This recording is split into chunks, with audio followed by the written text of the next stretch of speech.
Hi, good afternoon. Very good afternoon to each one of you. Let me just quickly see if I'm audible as well as visible, and then we begin.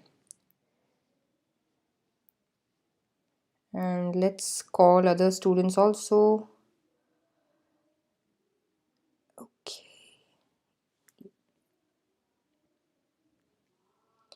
Yeah. So that's there, and yeah.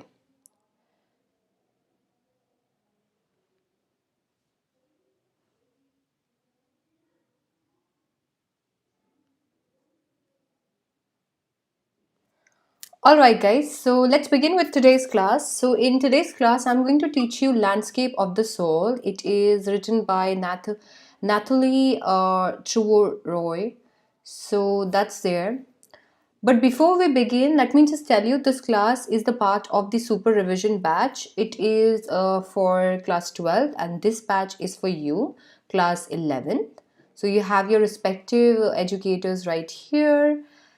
Then we have the plus subscription features. So you must be well aware of the plus subscription features. So it is a good medium of studying from your home.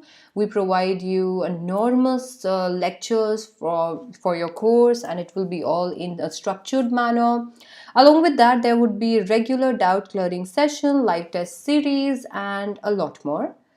Then we have the daily practice section, weekly mock test, new live quiz feature added to it. Then we have the iconic subscription.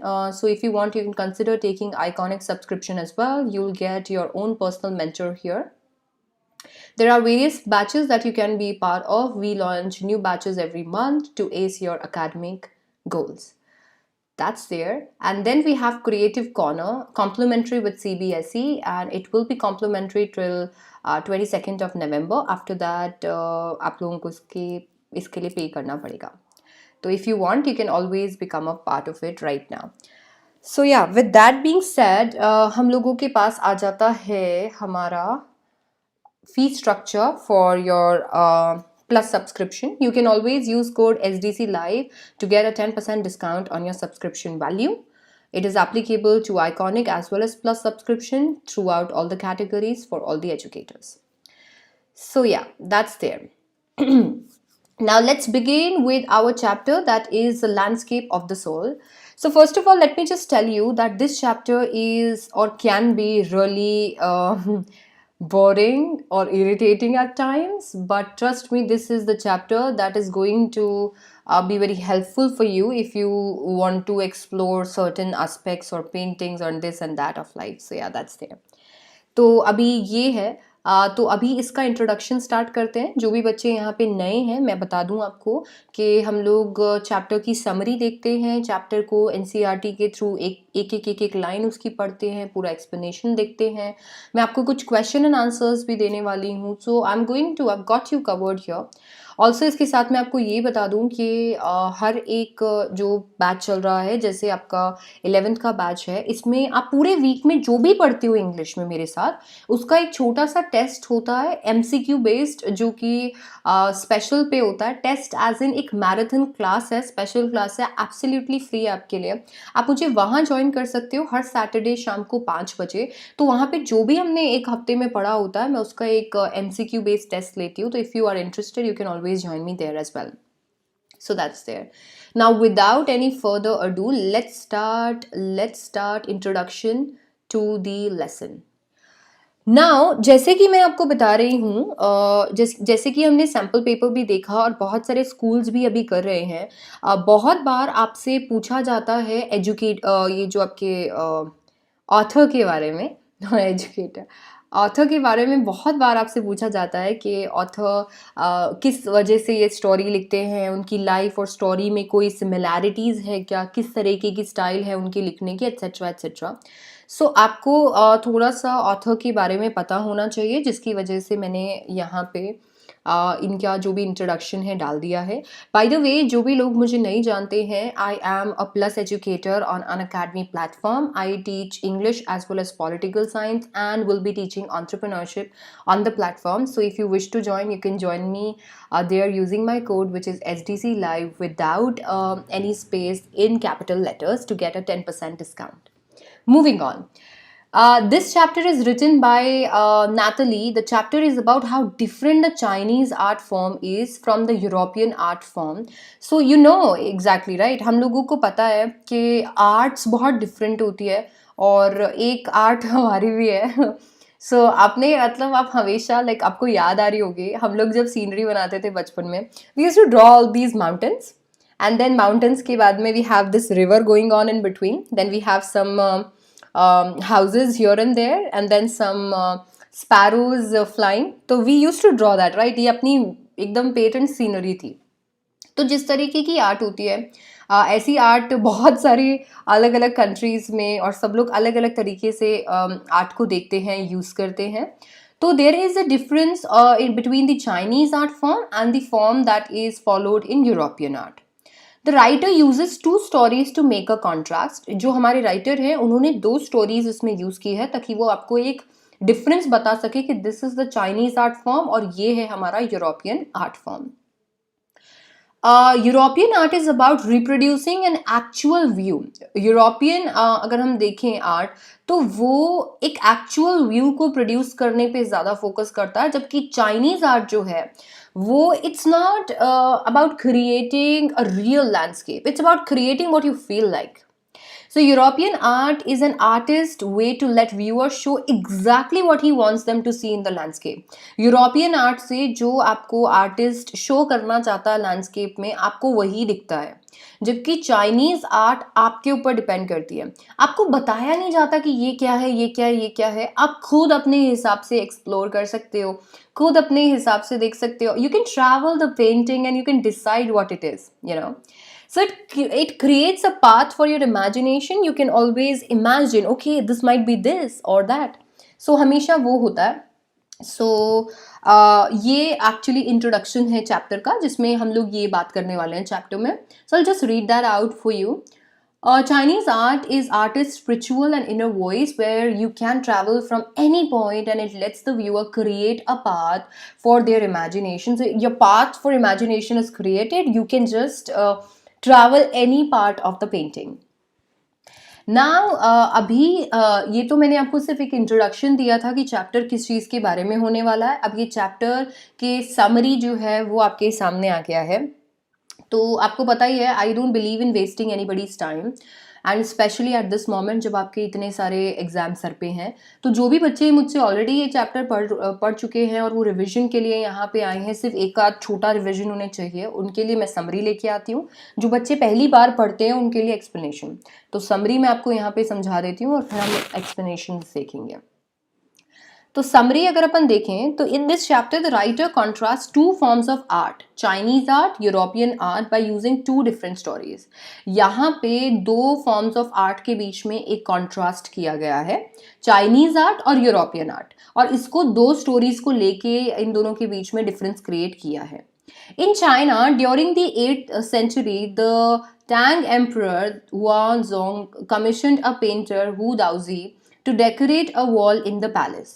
Upon seeing the wall painting, the emperor started noticing the outer appearance of painting. But the painter drew his attention to a cave at the front of the mountain. The painter told the emperor that he would take him inside. The painter entered the cave and the entrance closed behind him. As soon as the painter clapped his hand, the painting on the wall was gone, and so was the painter. So summary actually जो है ये आपको ये बता रही है, like पूरी summary में हम लोग देखें तो इसमें हमने क्या देखा, देखो कॉन्ट्रास्ट क्रिएट करना है, जिसमें पहली स्टोरी वो चाइना की स्टार्ट करते हैं. और चाइना की स्टोरी में वो बताते हैं कि एक एम्परर होता है जो कि एक पेंटर को बोलता है कि उनको एक वॉल के लिए पेंटिंग चाहिए. वो अच्छी बड़ी ब्यूटीफुल सी पेंटिंग वो ड्रॉ करके लाते हैं और उसके बाद में वो बोलते हैं कि आप वो देखिए वहाँ पे एक केव है, अगर आप चाहें तो मैं आपको अंदर लेके जा सकता हूँ. वो ऐसे करते हैं, केव ओपन हो जाती है, अंदर जाते हैं, अंदर जाके पेंटिंग गायब हो जाती है और पेंटर भी गायब हो जाता है. तो मतलब how can a painting be so realistic, कैसे हो सकता है ये? तो एक स्टोरी ऑथर ने ये शेयर की है। दूसरी स्टोरी जो उन्होंने शेयर की है वो ये है, a painters a painter wouldn't draw an eye of a dragon as he feared that the dragon would fly out of the painting। आप सोच रहे हो, एक पेंटर ने आंखें नहीं बनाई ड्रैगन की क्योंकि उन्हें ऐसा लग रहा था कि कहीं ड्रैगन उड़ नहीं जाए। आंखें हो जाएगी तो वो देखने लगेगा, और देखने लगेगा तो वो उड़ जाएगा। In another story to represent European art form, एक और स्टोरी जो यूरोपियन आर्ट फॉर्म को वो समझाने के लिए बोली थी उन्होंने, वो ये थी कि एक मास्टर ब्लैकस्मिथ था जो कि एक पेंटर की, जिसको एक पेंटर की बेटी से प्यार हो जाता है। The father didn't approve him because of his profession, वो ब्लैकस्मिथ थे इस वजह से उनके पापा उनको पसंद नहीं करते हैं। तो अभी यहाँ पे ब्लैकस्मिथ ने देखा कि पेंटर का स्टूडियो में इतनी सारी पेंटिंग्स लगी हुई थी। तो अभी उन्होंने क्या किया, उन्होंने एक छोटा सा मक्खी जो है पेंटर के लेटेस्ट पैनल जो उन्होंने ड्रॉ किया था उस पर बना दिया। The fly seemed so real that the painter tried to hit it first before realizing it was the painting. The painter accepted him as trainee in his studio. The blacksmith married the painter's daughter and later became one of the famous painters of his time. अब इस story में उन्होंने अपने जो उनके father थे, उनकी जिससे वो प्यार करते थे, तो उनको ये बताने के लिए कि he can also do painting, उन्होंने एक फ्लाई वहाँ पे बना लिया था, काइंड ऑफ अ रिवेंज, थोड़ा सा मजाक वो करना चाहते थे। और वहाँ पे उन्होंने क्या किया, एक फ्लाई बना दिया। वो फ्लाई इतना रियल था कि जब पेंटर ने अपनी पेंटिंग देखी, एक्चुअली ट्राइड कि मैं उसको मार दूं, आपको पता है। फिर बाद में पता चला कि ये तो पेंटिंग है, and he was so shocked. तो उन्होंने बोला कि मैं तुम्हें अपने पास ट्रेनी के जैसे रखना चाहता हूँ, and later he married his daughter. तो ये दो स्टोरीज है। अभी these stories revealed us how the art form is believed to be followed in two different regions in the world। ये स्टोरीज ये बताती है कि दो डिफरेंट रीजन्स जो हैं वर्ल्ड के, उनमें किस तरीके से आर्ट फॉर्म को माना जाता है। In Europe an artist wants the viewer to see a real viewpoint by borrowing his eyes। The art must be perfect, but it and must be illusion likeness। Whereas in China, the artist doesn't paint a real one, but uses his inner and spiritual voice to create an abstract piece. Abstract piece, right? Now, the viewer can enter the painting.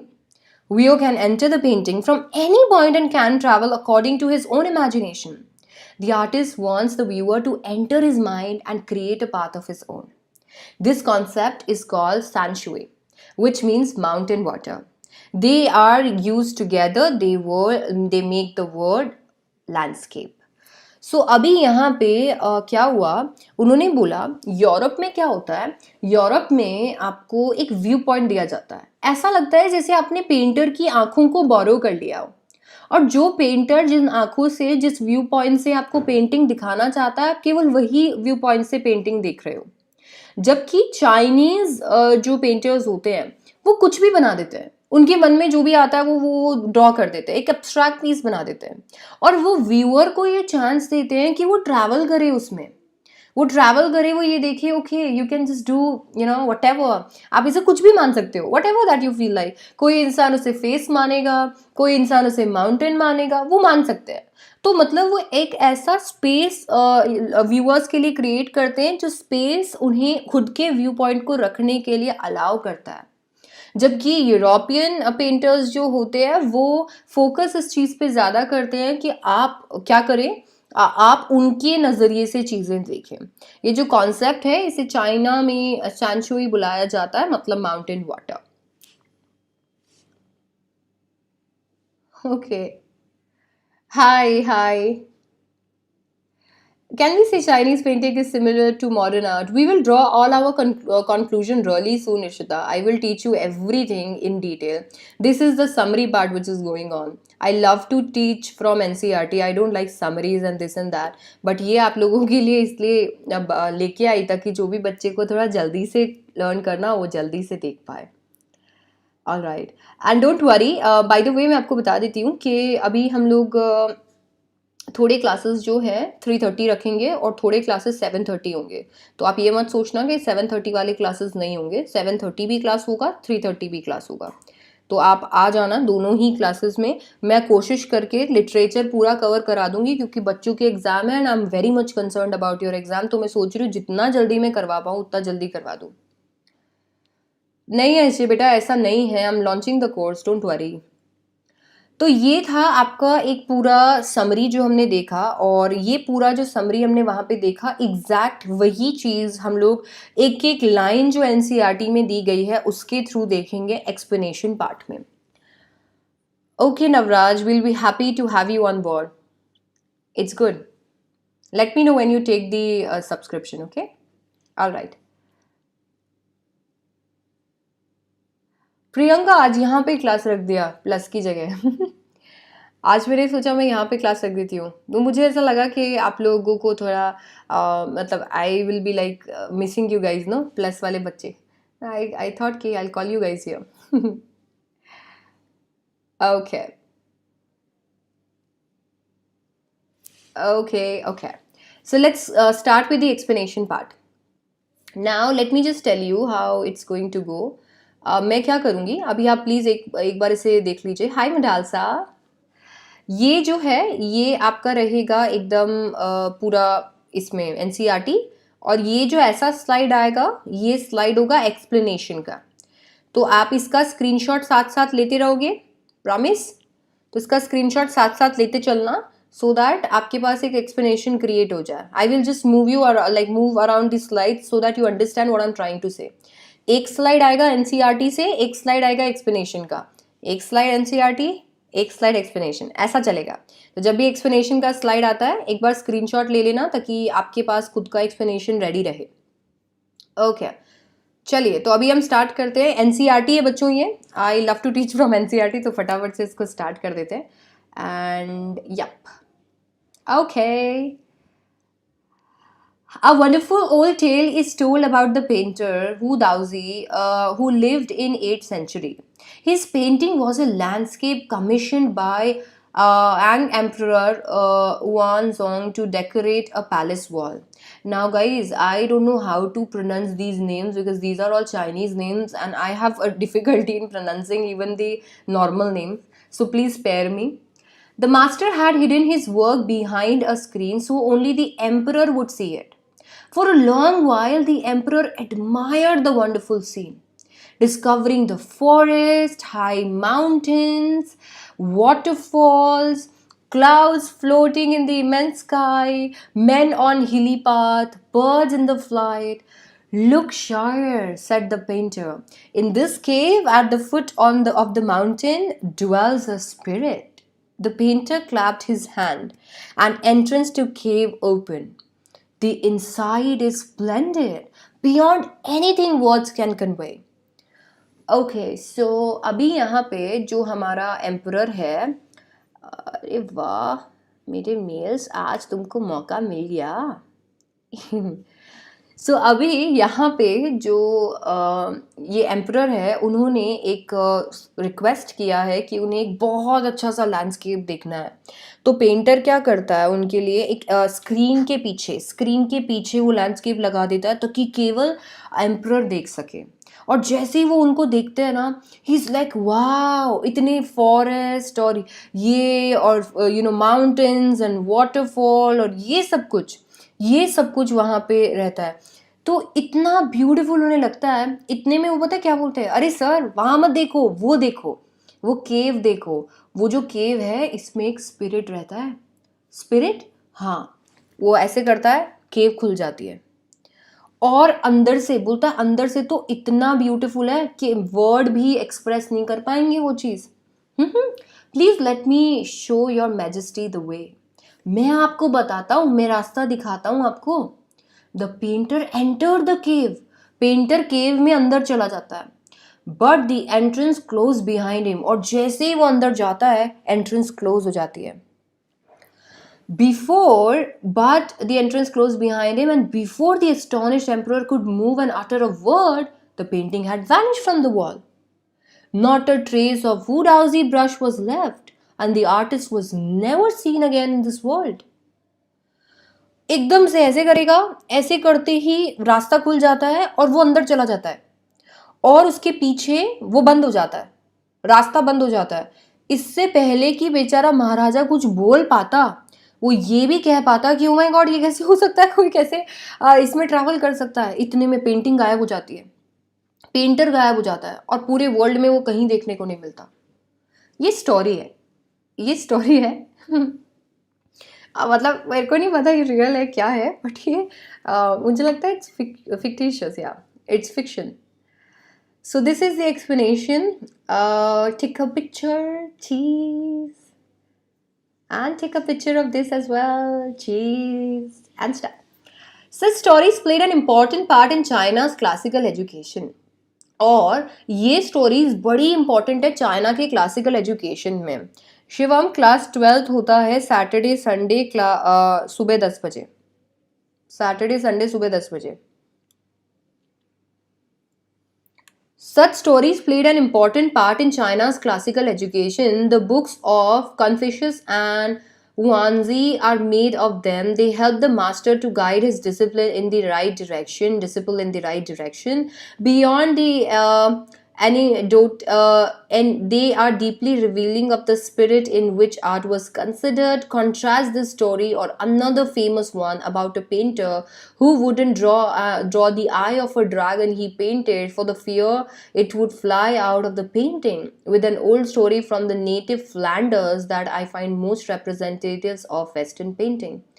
अब बताओ, यहाँ पे एक इंसान ने dragon की आंख नहीं बनाई क्योंकि उसको ऐसा लग रहा था कि ड्रैगन को दिखने लग जाएगा तो ड्रैगन उड़ जाएगा. तो यहाँ पे ये जो इस तरीके की स्टोरीज हैं ये चाइना की क्लासिकल एजुकेशन का पार्ट है और बच्चों को ये स्टोरीज सुनाई जाती हैं, अपनी अपनी अलग अलग मॉरल्स के साथ सुनाई जाती हैं. और इनमें से ये 2 स्टोरीज सबसे ज़्यादा अच्छी थी जो हमने देखी. एक तो हमारा स्टोरी कौन सा था, एक हमारा स्टोरी था वो वाला जो जिसके अंदर वो पेंटिंग गायब हो जाती है और एक ये वाला हमारा स्टोरी था जो कि हमने देखा कि किस तरीके से उसने ड्रैगन की आंखें नहीं बनाई क्योंकि उसे लग रहा था कि ड्रैगन भाग जाएगा. So that's the explanation right here. In 15th century Antwerp, a master blacksmith called Quentin Metzies fell in love with a painter's daughter. The father would not accept a son-in-law in such a profession, so Quentin sneaked into the painter's studio and painted a fly on his latest panel with such delicate realism that the master tried to swat it away before he realized what had happened. Quentin was immediately admitted as an apprentice into his studio. He married his beloved and went on to become one of the most famous painters of his age.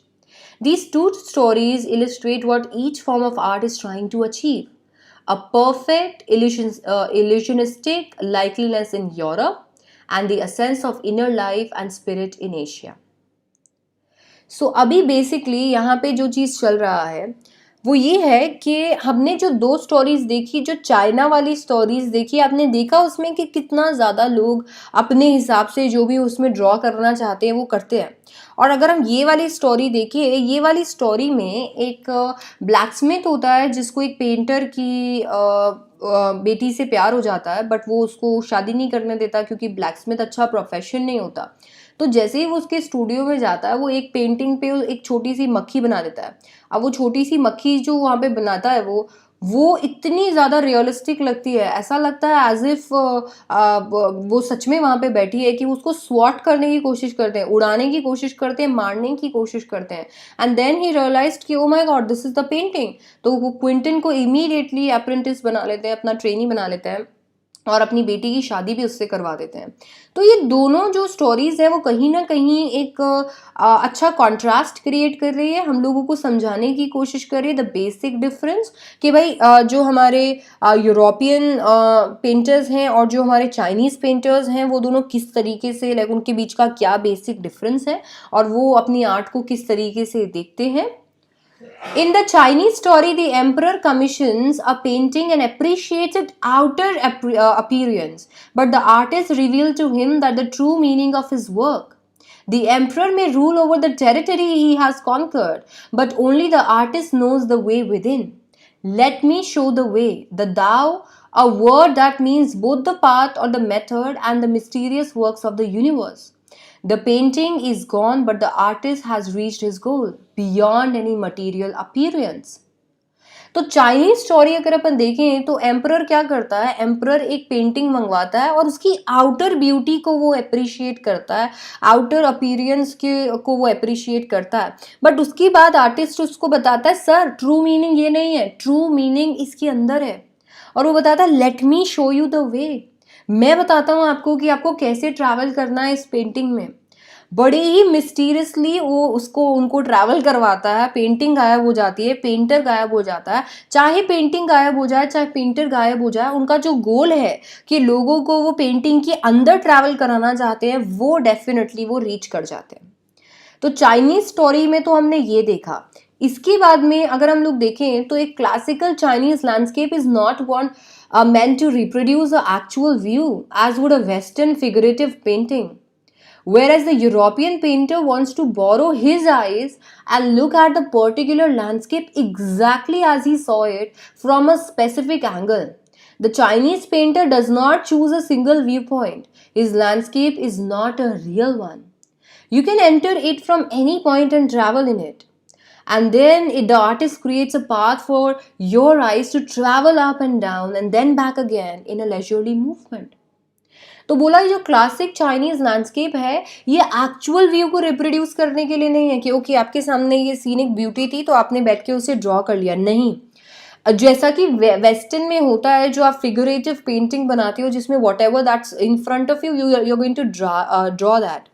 जबकि अगर अपन European painters देखें तो वो क्या करते हैं, वो आपको बोलते हैं जैसे मैं देखना चाहता हूँ वैसे आप देखो, जैसे मैं देखता हूँ वैसे आप ये देख सकते हो, ठीक है। तो अभी यहाँ पे चाइना में लोग एक स्पेसिफिक व्यू पॉइंट सेलेक्ट नहीं करते हैं, वो आपको अलाउ करते हैं कि आप जैसे उस पेंटिंग को ट्रैवल करना चाहते हो, जहाँ से उसे अप्रिशिएट करना चाहते हो, जहाँ से आप उसे देखना चाहते हो आप देखो। जबकि यूरोप में आपको वही विजन दे दिया जाता है जो पेंटर का है कि पेंटर ने ये सोच के ये बनाया था तो आप भी उसी विजन को रखो और आप ही उसको फॉलो करो। तो कहने का मतलब है पहला आपका यूरोपियन जो मीन्स है उससे आपका परसेप्शन वही होता है जो पेंटर का है, और चाइनीज में आपका परसेप्शन आप खुद लेके आते हो। This is even more true in the case of the horizontal scroll, in which action of slowly opening one section of painting, then rolling it up, move on to the other, adds a dimension of time which is unknown in any other form of painting. It also requires the active participation of the viewer who decides at what pace he will travel through the painting, a participation which is physical as well as mental. The Chinese painter does not want you to borrow his eyes, he wants you to enter his mind. The landscape is an inner one, a spiritual and conceptual space. सो अगर आप एक horizontal scroll देखो, this is the horizontal scroll, वो एकदम से इधर से pack होता है और इधर से गोल गोल गोल गोल होता रहता है, उसको अपन स्क्रॉल बोलते हैं। तो बोला कि अगर आप उसको ओपन करोगे तो each time you going to open it a bit, थोड़ा थोड़ा थोड़ा थोड़ा आप जैसे जैसे उसे ओपन करते जाओगे आप और आपकी एक्साइटमेंट और बढ़ती जाएगी कि वो कैसा है, आप अपना उसको अलग अलग तरीके से ट्रैवल करते जाओगे। ईच टाइम आप थोड़ा सा उसको ओपन करोगे उतना आप उसको ट्रैवल करने लगोगे, आप समझने लगोगे कि okay this is the section of painting that I am loving and this is this, and then your excitement will grow because जैसे ही वो पूरा ओपन होगा you will have the entire landscape और anything in front of you. तो यहाँ पे जब वो हॉरिजॉन्टल स्क्रॉल की हम बात करें तो it is as similar as the paintings that are offered in China, क्योंकि उनके अंदर क्या होता है वो आपका पार्टिसिपेशन केवल एज अ व्यूअर नहीं मांगते हैं, वो इनफैक्ट आपको ये बोलते हैं कि सिर्फ आपको देखना नहीं है, आपको मेंटली भी ट्रैवल करना है। You need to analyse the painting as well as you need to see the painting and you need to travel in it. So to appreciate it fully, you will have to travel in it. So the process involved in the Chinese painting would be physical as well as mental. So the Chinese painter आपको आप बोरो करने के लिए नहीं बोलेंगे आंखों को, वो बोलेंगे आप मेरे माइंड में जाइए और आप ये फाइंड आउट कीजिए कि मैं क्या बोलना चाहता हूँ, मैंने क्या बनाया है, क्या ड्रॉ किया है यहाँ पे। एंड जो लैंडस्केप वो बनाते हैं वो एक इनर लैंडस्केप होता है, it's a spiritual and conceptual space where you can enter and travel it all you want. So that's the idea of Chinese painting, right? So that we have in the Chinese painting. Then we have this concept is expressed as शान Shuey, और इस concept को हम लोग शान Shuey बोलते हैं. Literally इसका मतलब होता है mountain water, which used together represent the word landscape, जो कि अगर आप साथ में अगर उसको यूज करते हो तो लैंडस्केप बनता है. More than two elements of an image, these represent two complementary poles deflecting the Taoist view of the universe. The mountain is yang, reaching vertically towards heaven, stable, warm, dry in the sun, while the water is yin, horizontal, resting on the earth, fluid, moist, cool. The interaction of yin, the receptive, feminine aspect of universal energy, and its counterpart, yang, active, masculine, is of course a fundamental notion of Taoism. तो यहाँ पे उन्होंने बोला डाओइस्ट theory अगर अपन देखें या उनका यूनिवर्स का व्यू देखें तो ही सेज कि माउंटेन जो होते हैं अगर आप देखो तो वो यांग है. यांग मतलब वो वर्टिकली हैं, वो वर्टिकल है, हेवन की तरफ जाएंगे, स्टेबल है, बहुत ज़्यादा फर्म है, वार्म है, ड्राई रहेंगे सन में. जबकि वाटर जो कि यिन है, जो हॉरिजॉन्टल है, वो अर्थ पे रेस्ट करेंगे, फ्लूइड है, मॉइस्ट है, कूल है. ये जो yin that is the water and the yang that is the mountain, इन दोनों का जो इंटरैक्शन है, जिसमें यिन एक फेमिनाइन एस्पेक्ट है यूनिवर्सल एनर्जी का, जबकि यांग एक मैस्कुलाइन एस्पेक्ट है, यही फंडामेंटल नोशन है डाओइज्म का. तो वो बस इसी लैंडस्केप के अंदर आपको पूरा जो यूनिवर्स है वो कवर कर देते हैं. वो बताते हैं पूरा यूनिवर्स उसमें कवर हो जाता है, क्योंकि ऑब्वियसली हर एक एस्पेक्ट जो है एक जगह मैस्कुलाइन चीज़ बता रहा है और एक जगह फेमिनाइन चीज़ बता रहा है. तो basically this is what the universe is, right? The interaction of the two is universe, right? What is often overlooked is an essential third element, the middle void, where their interaction take place. और बोला कि यहाँ पे एक और interaction point है, middle, जहाँ पे इंटरैक्शन होता है. This can be compared with the yogic practice of pranayama, breathe in, retain, breathe out. The suspension of breath is void where the meditation occurs. The middle void is essential. Nothing can happen without it. Hence the importance of the wide, unpainted space in Chinese landscape. तो बोला कि यहाँ पे आपको जो mountains देखने को मिलते हैं वो यांग है, जो पानी देखने को मिलता है वो यिन है, बट इन दोनों का जो इंटरैक्शन है, जो बीच का पार्ट है, वो जो है वो हमारा दैट इज डिफरेंट, वो वॉइड है. और वो आपको तब देखने को मिलेगा जब आप ब्रीद इन ब्रीद आउट के थ्रू आप देख सकते हो, जहाँ पे मेडिटेशन होता है. वो स्पेस आपको इस पेंटिंग में दी जाती है, वो स्पेस आपको दी जाती है एक चाइनीज लैंडस्केप में. एक वाइट कलर का स्पेस, अनपेंटेड स्पेस छोड़ा जाता है जिसपे बिल्कुल पेंट नहीं होता, ताकि वहां पे आप इन दोनों के इंटरैक्शन को देख सको. वो जो प्लेस है जहाँ पे चाइनीज लैंडस्केप जो होता है अनपेंटेड होता है, वहाँ पे वाइट एकदम शीट रहती है, उसको हम वॉइड बोलते हैं. And that is the interaction point between the yang and yin. Yang and yin के बीच का इंटरैक्शन पॉइंट होता है, and that is where everything happens, you know. So that's there. Then we have this is also where man finds a fundamental role. यहाँ पे हम लोग आते हैं पिक्चर में. In that space between heaven and earth, he becomes the conduit of communication between both poles of the universe.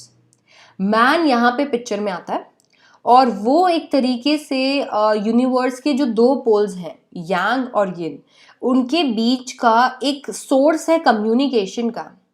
His presence is essential. उनकी presence बहुत essential है, even if it's only suggested.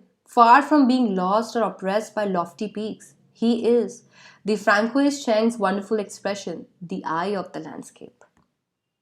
बोला यहाँ पे बड़ा ही important है man का role. उनकी प्रेजेंस बहुत ज़्यादा ज़रूरी है, चाहे it's like whatever the presence is, however the person is, whatever he feels, है ना. तो वो अभी यहाँ पे ज़रूरी क्या है? ज़रूरी ये है कि वो प्रेजेंट रहे. अगर चैंग्स के वंडरफुल एक्सप्रेशन में बोलें तो मैन ही तो है the I of landscape. Landscape को देखने वाली नज़र मैन है, लैंडस्केप की आई मैन है, उन दोनों के इंटरेक्शन पॉइंट समवेयर मैन है, क्योंकि उनके बिना ये सारी चीज़ें हो ही नहीं सकती। वो कम्युनिकेशन स्पेस है मैन, उन दोनों के बीच में, यांग और यिन के बीच का कम्युनिकेशन स्पेस कौन है? यांग है, मैन है, सॉरी। सो वो इस वजह से बहुत ही ज़्यादा असेंशियल है और उनके बिना कुछ भी पॉसिबल नहीं है। So basically that's the entire thing जो हमने पूरे चैप्टर में देखी। पूरे चैप्टर के अंदर हम लोगों ने we saw a lot of expression. हमने चाइनीज़ पेंटिंग का एक्सप्रेशन देखा, हमने यूरोपियन पेंटिंग का एक्सप्रेशन देखा, हमने देखा कि दाओइस्ट व्यू क्या है, उनका पॉइंट ऑफ व्यू क्या है यूनिवर्स को लेके। And let me just tell you कि बहुत ज़्यादा क्वेश्चंस आपसे पूछे जाएंगे, बहुत ज़्यादा क्वेश्चंस, क्योंकि एमसीक्यू इस बार आ गया है, आपसे क्वेश्चंस पूछे जाएंगे यांग और यिन पे।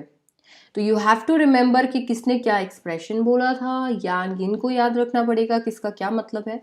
तो मैं क्वेश्चन एंड आंसर आपका स्टार्ट करने से पहले, क्योंकि मैं आपके लिए क्वेश्चन एंड आंसर्स भी लेके आई हूँ, ताकि जो भी इंपॉर्टेंट क्वेश्चन एंड आंसर्स वो आप मेरे साथ यहीं पे कर लें।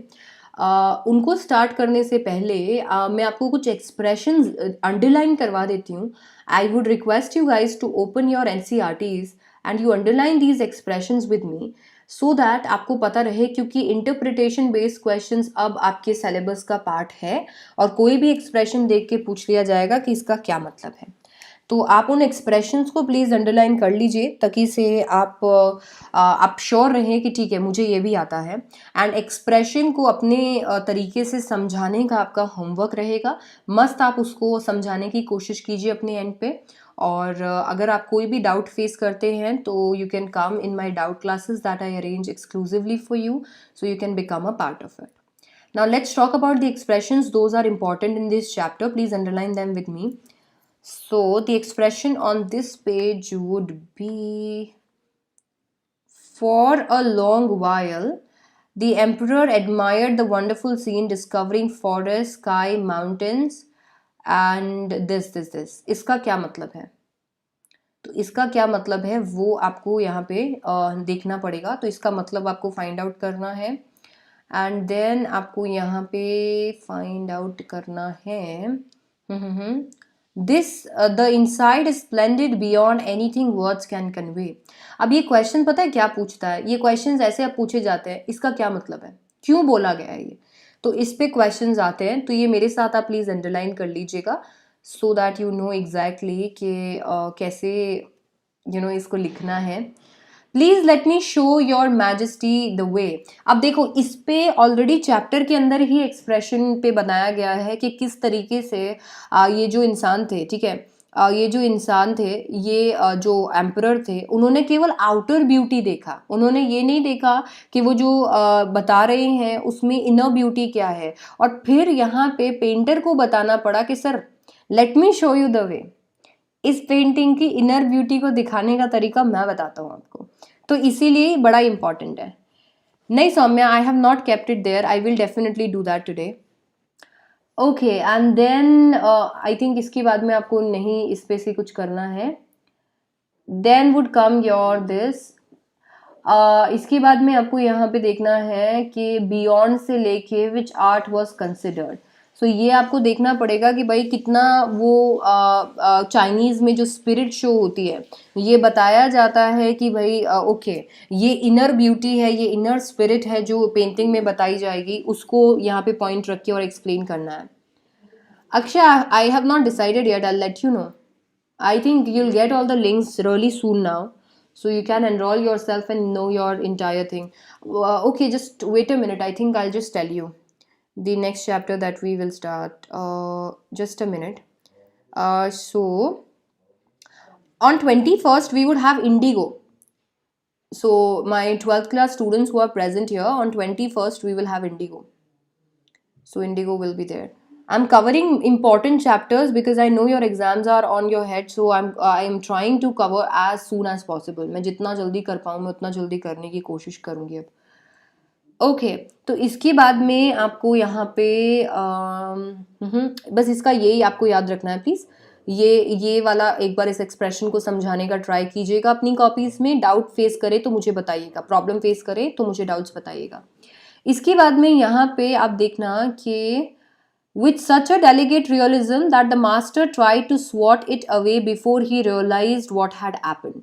अब यहाँ पे आपसे पूछा जाएगा इसका क्या मतलब है, क्या रियलाइज किया उन्होंने, क्या चीज़ उन्होंने रियलाइज की, क्या उन्हें फील हुआ, तो वो आपको यहाँ पे बताना है। तो जब आप इसका आंसर करोगे तो आंसर कैसे करोगे कि किस तरीके से ही actually was in love with his daughter और फिर उन्होंने वो ड्रॉ किया एंड एवरीथिंग। ओके, तो आपको वो भी करना पड़ेगा। पवन, क्योंकि इस बार दिवाली थी। देन इसके बाद में आपको यहाँ पे ये यहाँ पे बताना है a perfect illusionistic likeliness in Europe and the sense of inner life and spirit in Asia. ये आपको याद भी रखना है, ये आपको याद भी रखना है, ठीक है। तो थोड़ा इसको याद भी रखना क्योंकि एमसीक्यू में भी पूछा जाएगा कि एशिया में क्या था और यूरोप में क्या, तो दोनों का एक बार उसको प्लीज याद में भी रखना, इंपॉर्टेंट एक्सप्रेशन है। इसके बाद में आपको एक्सप्रेशन जो अंडरलाइन करना है वो है आपका the emperor may rule over the territory he conquered but only the artist knows the way within इन। बोला ये क्यों बोला, इसका क्या मतलब है कि emperor may rule over the territory he has conquered but only the artist knows the way within इन, तो ऐसा है। तो एक ये भी आपको याद रखना है। And then the painting is gone but the painting is gone but the artist has reached his goal any material beyond any material appearance. Now can you guys tell me the answer of it? The painting is gone but the artist has reached his goal beyond any material appearance. What do you understand by this? Painting is gone but the artist has reached his goal beyond any material appearance. Okay, Pawan, I'll keep that in mind. Let me know if you can express this well. I'm moving on, but I would request your answers here in the comment section. Just let me know if you can understand this and I'll see if you have written the correct answer. Then we have,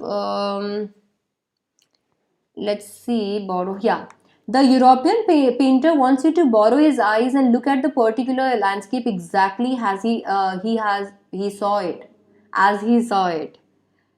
And Chinese painter does not choose a single viewpoint. His landscape is not the real one. You can enter it from any point and then travel in it. So Janki says he goes where he wants to go. Rohit says he was left alone in the cave. Soumya says the emperor can now visualize the real idea of Chinese painting. Okay. Not only the emperor but everybody. Exactly, Soumya. I think Soumya, Janki and Rohit, three of you have given the correct answer. कोई दिक्कत नहीं है। तो यहाँ पे जैसे painting तो चला गया बट यहाँ पे जो बचा है लाइक पेंटिंग जाने के बाद में भी जो उसका इम्प्रेशन, जिस तरीके से वर्ल्ड ने उसमें ट्रैवल किया, वो एक एक्सपीरियंस वहाँ पे रह गया जो कि मटेरियल नहीं है, जो आप खरीद नहीं सकते हो। क्या हम वो एक्सपीरियंस खरीद पाएंगे कि लो भाई ये पैसे ले लो, वो जो तुमने पेंटिंग देखी थी उसका एक्सपीरियंस आप हमें दे दो, ऐसा नहीं हो पाएगा, राइट। तो वो एक्सपीरियंस जो है वो बहुत ज़्यादा इंपॉर्टेंट है जो कि पेंटिंग के जाने के बाद भी रहा है। Okay. Pawan, I'll do that in the other section क्योंकि poetry I'm not touching अभी थोड़े दिन तक। I feel कि मुझे important chapters जैसे enemy events वो पहले करा देने चाहिए, so I'll do that, don't worry, I remember. Navraj says it means a painter die but the people who came to see the picture he understand it very easy and painter reach their goal. Yeah, it's perfect, Navraj. He can visualize mentally not physically. Yeah, that can also be there. You guys are perfect. Amazing. So अभी यहाँ पे ये जो है his landscape is not the real one. ये क्या बताता है, ये बताता है कि भाई ये हम लोग कुछ भी बना देते हैं, कोई भी एब्स्ट्रैक्ट आइडिया उठाया और ड्रॉ कर दिया, इसके बाद आप डिसाइड करोगे वो क्या है। तो आप डिसाइड करोगे कि वो क्या है, उसका व्यू क्या है, तो that is there in the Chinese painting. So yeah that's there. Now ये अंडरलाइन कर लेना प्लीज, इसके आगे हम लोग चलते हैं। Okay, so this is even more true in case of horizontal scroll. Now, in which the action of slowly opening one section of painting, then rolling it up, move on to the other, adds a dimension of time which is unknown in any other form of painting. तो यहाँ पे आपको वो horizontal role बताना है. अच्छा, एक pro tip मैं आपको देती हूँ, और वो pro tips like I keep on sharing a lot of pro tips on plus. I will be sharing a lot of pro tips on plus, but I will give you one pro tip here, which is if ever अगर आपको इन सारे चीज़ों पे questions पूछे जाते हैं, तो boards में ही नहीं, आप अपने फाइनल्स में भी छोटे छोटे विजुअल्स क्रिएट करके आना पेपर में. इससे आपको एक्स्ट्रा मार्क्स मिलते हैं ना. एक्स्ट्रा मार्क्स का मतलब ये नहीं है 5 नंबर का क्वेश्चन है तो 6 नंबर मिलेंगे. इसमें क्या होता है, थ्योरी टीचर क्या होता है कि कभी भी ऐसा लगता है ना कि थोड़ा सा भी मार्क थोड़ा सा भी इधर उधर है तो वो आधा नंबर 1 नंबर काट लेते हैं. जब आप विजुअल्स ड्रॉ करते हो तो वो उसको इंटैक्ट रखते हैं और वो आपको वो नंबर देते हैं. तो जैसे मान लीजिए आपके पास क्वेश्चन आया या हॉरिजॉन्टल स्क्रॉल का, काफ़ी आसान है स्क्रॉल ड्रॉ करना है. एक बढ़िया सा स्क्रॉल यूँ ड्रॉ किया और बात खत्म. तो ये ज़रूर करना, ये प्रो टिप है. इसको यूज़ करोगे तो शायद आपका आधा 1 नंबर जो कट जाता है वो बच जाएगा. Exactly, Navraj. As the painting and painter is gone, the people will now understand that the painting was beyond understanding and materialistic vision. It was something eternal. Wow, amazing. Good job. Good. इसके बाद में आपको यहाँ पे ये भी ready रखना है. The landscape is an inner one, a spiritual and conceptual space. So ये कुछ एक्सप्रेशंस आपको रेडी करने हैं. थोड़ा सा चैप्टर और बचा है, उसमें भी अंडरलाइन कर लेते हैं. ओके अभी यहाँ पे ये जो माउंटेन वाटर मतलब यांग और ये जो यिन वाला कॉन्सेप्ट है उसको हमको अंडरलाइन करना था. तो माउंटेन कौन है, यांग है और इसमें बताया गया है कि ये वर्टिकल है, और हेवन स्टेबल वार्म ड्राई इन सन, ये सब कुछ इसके कैरेक्टरिस्टिक है. इसके बाद में वी हैव वाटर जो कि यिन है, जो कि हॉरिजॉन्टल है और अर्थ पे वो रेस्ट कर रहा है, फ्लूइड है, कूल है. और इन दोनों का इंटरैक्शन इस तरीके से है कि यिन तो फेमिनाइन है और यांग जो है वो मैस्कुलाइन है. और यही है फंडामेंटल नोशन डाओइज्म का. यही है उनका नोशन, फंडामेंटल नोशन डाओइज्म का. So basically that's the entire concept. तो आपको ये पूरा पैराग्राफ अच्छे से रेडी रखना है. एमसीक्यूज तो आ ही सकते हैं, साथ ही साथ एक अच्छा क्वेश्चन भी बन के आ सकता है. Hi Bishambar, this is class 11th. This is class 11th का है, ये 12th नहीं है बेटा. सो या अभी यहाँ पे आपका जो असेंशियल थर्ड एलिमेंट जिसके बारे में हम बात करते हैं वो है मिडिल वॉइड. ये मिडिल वॉइड हम लोग हैं, जहाँ पे लाइक ये मिडिल वॉइड वो स्पेस है जहाँ पे अनपेंटेड स्पेस है चाइनीज लैंडस्केप की, जहाँ पे हम ब्रीथ कर सकते हैं, हम एनालाइज कर सकते हैं, हम इंटरैक्शन देख सकते हैं यांग और यिन का. एंड समवेयर इनका कम्युनिकेशन होता है मैन के थ्रू, तो इनको भी अंडरलाइन कर लेना. Man finds the fundamental role. तो ये जो वॉइड होता है यहाँ पे मैन एग्जिस्ट करता है. ये क्या करता है, ये काम करने लगता है हेवन और अर्थ के बीच में, और एक कम्युनिकेशन का, यूनिवर्स के दो पोल्स के बीच का कम्युनिकेशन का सोर्स बन जाता है. और जैसे कि चैंग्स ने बोला ही है, the I of the landscape. Man कौन है, the I of the landscape. तो ये बेसिकली आपका इसमें एक्सप्रेशंस मैंने आपको अंडरलाइन करा दिए. ये एक्सप्रेशंस प्लीज प्रिपेयर कर लेना, तो आपके थोड़े से ज़्यादा काम आ जाएंगे. नाउ चलिए आगे बढ़ते हैं और क्वेश्चन एंड आंसर्स देख लेते हैं. इसके जो पूरे चैप्टर के कुछ इंपॉर्टेंट क्वेश्चंस मैं आपके लिए लेके आई थी. So first question that is here is contrast the Chinese view of art with European view with examples. आपको चाइनीज व्यू जो है आर्ट की उसको कंपेयर करना है यूरोपियन व्यू के साथ में एग्जाम्पल्स यूज करके. तो दैट इज देयर. तो आपको पता है दोनों के बीच में क्या कॉन्ट्रास्ट है. वो लोग सब कुछ, यूरोपियन सब कुछ वैसा ही प्रोड्यूस करना चाहते हैं जैसे चीज़ें दिखती है, जबकि चाइनीज अपने हिसाब से प्रोडक्शन करते हैं, अपने हिसाब से कोई भी एब्स्ट्रैक्ट आइडिया को ड्रॉ कर लेते हैं और हम डिसाइड करते हैं कि वो क्या है. Explain the concept of shanshui. Shanshui क्या है, एक चाइनीज कॉन्सेप्ट है जिसका मतलब है माउंटेन वाटर. यहाँ पे आपको यिन और यांग के बारे में बताना है. What do you understand by the term outsider art or art but or raw art? Now, outsider art is the art made by untrained artists, for example, children or mentally ill person. Art but yeah, raw art is the type of art made by people who are not professionals, but they create an art piece with their own depth and understanding. not from the stereotypical form of classical and fashionable art.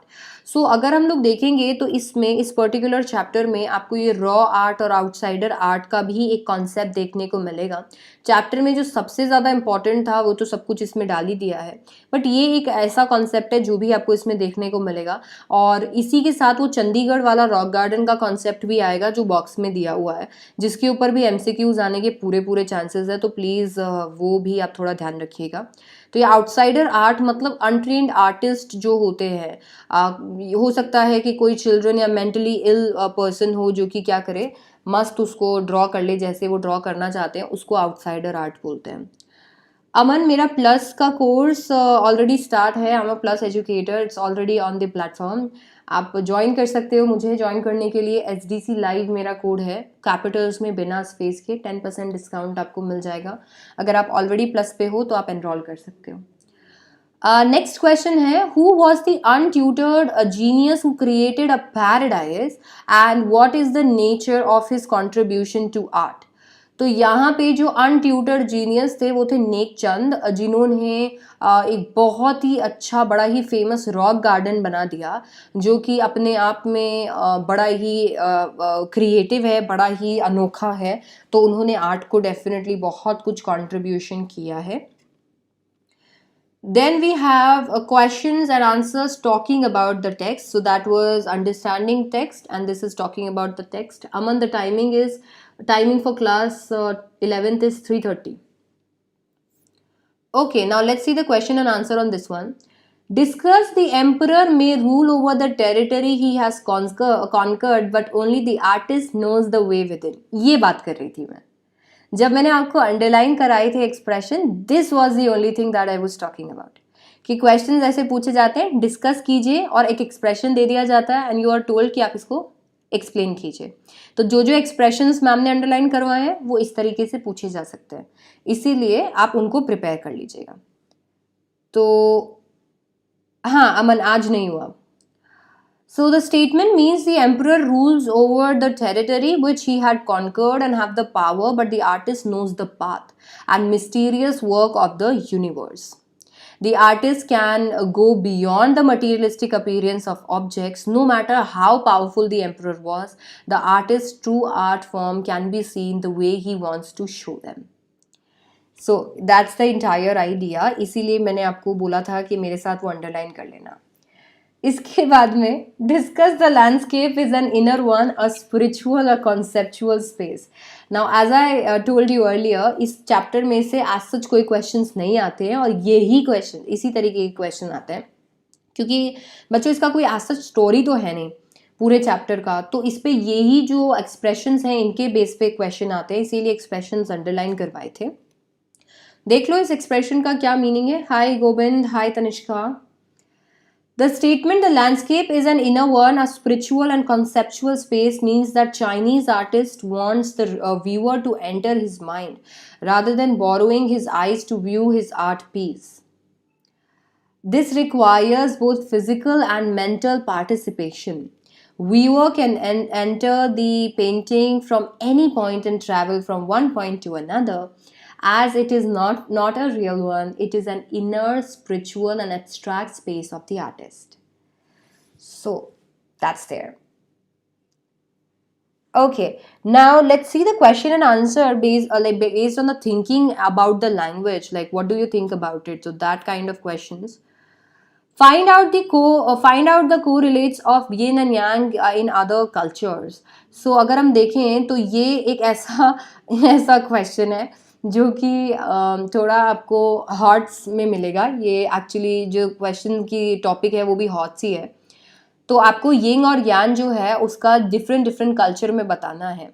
तो in Indian culture yin is a receptive and female part and yang is the masculine and male part known as Maya and Brahma.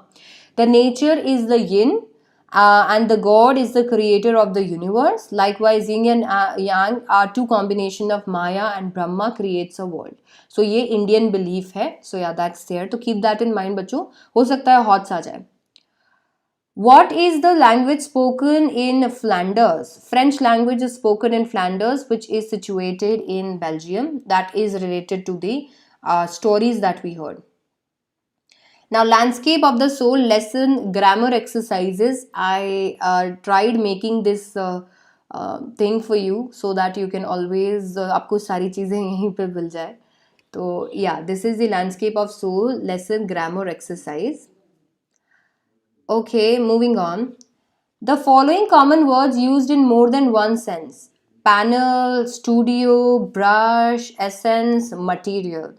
ठीक है, तो यहाँ पे आपको देखने को मिलेगा इतना सब कुछ, like you'll see the panel, studio, brush, essence and material. ये फॉलोइंग कॉमन वर्ड्स है जो मोर देन वन सेंस में भी यूज़ होते हैं. पैनल एक से ज़्यादा सेंस में यूज़ होता है, स्टूडियो एक से ज़्यादा सेंस में यूज़ होता है, brush, essence, material. Then we have examine the following set of sentences to find out the words panel, essence mean in different context. ये आपकी एक अच्छी exercise हो जाएगी, तो you can always go through this. So first is the mask from Bawa village in Mali look like long panels of decorated wood. Okay, your panel is different. You let me know what is the answer. ठीक है, आप मुझे बताएंगे what is the correct answer to this. Just do this exercise right here. Judge H. Orbit Grooms told the jury panel he had heard the reports. The panel is laying the groundwork for an international treaty. The glass panels of the window were broken. Through the many roundtable workshops, the panel discussion, a consensus was reached. The sink in the hinged panel above the bunk drains into the head. So actually ये तरीके के question हम लोगों ने sample paper में देखे थे class 12th के, and that is the reason मैंने इनको इनमें भी इंक्लूड कर दिया, क्योंकि आपके जो फाइनल्स होते हैं वो समवेयर सैम्पल पेपर से रिलेटेड होते हैं. तो आप इनको प्लीज़ सॉल्व कर लीजिएगा. If you find any difficulty let me know. Second वाला है there repetitive structure must have taught the person around the great composer of essence of music. Essence का बताना है इसके अंदर. Part of the answer is the proposition, but the essence is the meaning. The implication of these schools of thought are of practical essence for the teacher. They had added vanilla essence to the pudding. So all of them are quite different from each other. Just take a screenshot so that you can do your homework right here. And yeah, in case if you feel कि आपको difficulty हो रही है, तो आप please इसका भी screenshot ले लेना and match if you have the correct answer, जो भी आंसर्स आपने देखे हैं. तो या that's it, that's pretty much it guys. So if you want आप इनके स्क्रीनशॉट्स प्लीज़ ले लेना. आप वीडियो को जब भी वापस देखेंगे तब भी आप ऐसा कर सकते हैं. एंड इसके साथ में we are done with the chapter. तो फाइनली हमने चैप्टर में देखा था किस तरीके से दोनों जो एरियाज़ हैं उनके पेंटिंग और उनके नेचर में डिफरेंस है.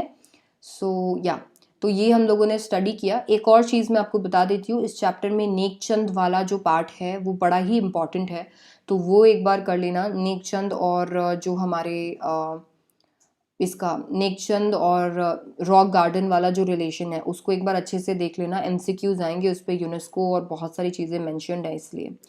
साथ ही साथ अगर आप मुझे ज्वाइन करना चाहते हैं प्लस पे, तो डेफिनेटली आप मुझे प्लस पे भी ज्वाइन कर सकते हैं. फीस स्ट्रक्चर कुछ इस तरीके से है. We have 1 month 2,700, 3 months 5,850, 6 months 9,000, 12 months 13,500, 18 months 18,000, 24 months 22,500. You can use my code SDC Live to get a 10% discount on your Plus subscription. Definitely, we have another set of subscription, that is the Iconic subscription. तो यहाँ पे आपको Iconic subscription भी मिल जाएगा. and Iconic subscription में we have 6 months 15,300, 12 months 25,200, 18 months 31,500, and 24 months 43,200. You can use my code SDC Live to get the 10% discount. So yeah, that's pretty much it. Thank you for joining. Ma'am English class 12th class कब है? 21st को होगी. Ma'am special class कब होंगी? Class 11th की. Special class अभी नहीं है क्योंकि I am doing like I am creating more courses for you guys. ठीक है, for you guys I will be creating courses on plus, and then I have this course going on YouTube. So basically we won't have much of the special classes, but I will let you know. I will definitely let you know. So yeah, that's there. Thank you so much. Thank you so much for joining. I will see you guys later. Bye bye. Take care. Don't forget to like the video and subscribe to the channel. I'll see you guys later. Bye.